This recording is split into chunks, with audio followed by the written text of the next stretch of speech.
We have a huge opportunity here to eliminate cervical cancer. This is your gift to the children for the rest of their lives. Over 99% of cervical cancer is caused by high-risk human papillomavirus, or HPV. This is a really common virus. Most people will be exposed to it, and most people will clear their infection within 6 to 18 months. HPV infection is extremely common in young sexually active adults, but most of these infections are transient and disappear without ever causing disease.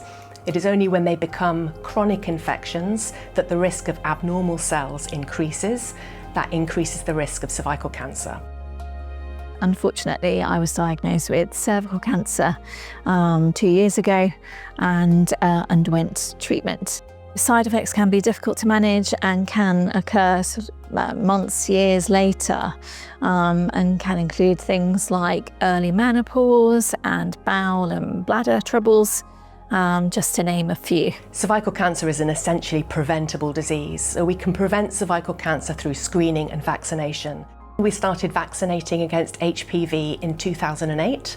Initially, we vaccinated girls aged 12 to 13, and we also have a gender-neutral vaccination programme, meaning that anybody aged 12 to 13 can be vaccinated against HPV irrespective of their gender.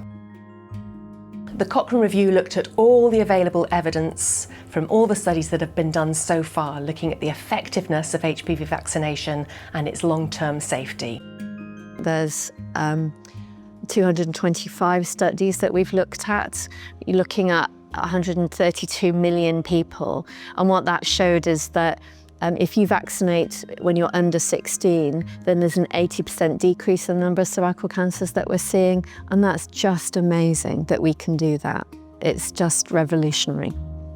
Unfortunately, year on year, we've seen a drop in the number of people taking up vaccination.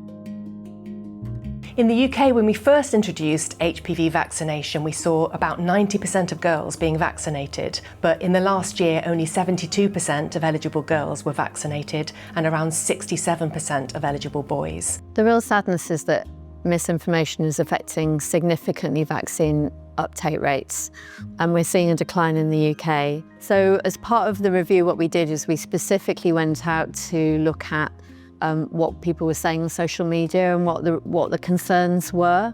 And so we looked directly for that in all of the population studies and also in the randomised control trials. HPV vaccination is incredibly safe.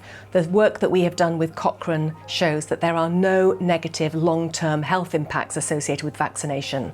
Many millions of people have now been vaccinated with the HPV vaccine, and we have not seen any safety issues. When I was diagnosed, my sister and I sat down with my niece and my daughter and explained that my cancer was caused by HPV virus, and we were both really relieved that they had been vaccinated. Vaccines are available and can prevent these HPV-related cancers. Asking the questions and having the knowledge to be able to make the right decision. The important thing is being able to prevent these cancers and preventing going through treatments that I had.